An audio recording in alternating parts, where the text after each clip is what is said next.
شیخ Saadi رحمۃ اللہ کی ایک حقائق پیش کروں جس کا عنوان ہے حجاج بن یوسف۔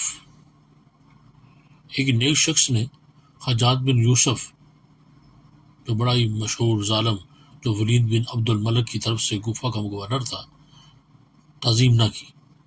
حجاج نے عزیز ناک طریقے سے اس کو قتل کرنے کا حکم جاری کر دیا، کیونکہ جب ظالم کے پاس دلیل نہیں رہتی تو پھر وہ ظلم ہی کرتا ہے۔ وہ مرد خدا یہ حکم سن کر پہلے ہنسا پھر رو دیا۔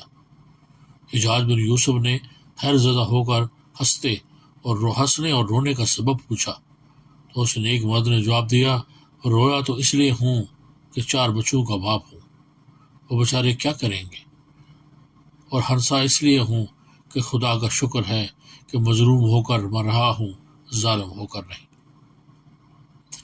درباریوں نے اس کی جاں بخشی کی درخواستیں کی کہ معصوم بچوں کی بددعاؤں سے ڈر، مگر اس نے ایک نہ سنی اور قتل کروا دیا۔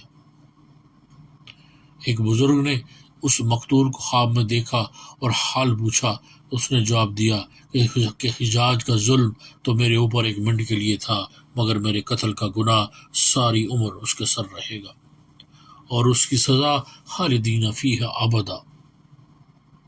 تو اس چھوٹی سی حقائق سے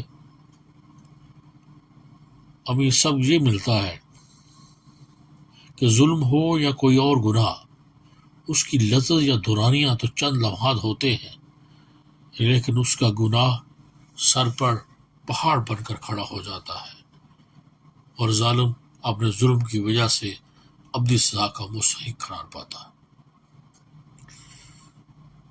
اللہ تعالیٰ ہم سب کو آسانیاں عطا فرمائے اور آسانیاں بانٹنے کی توفیق عطا فرمائے۔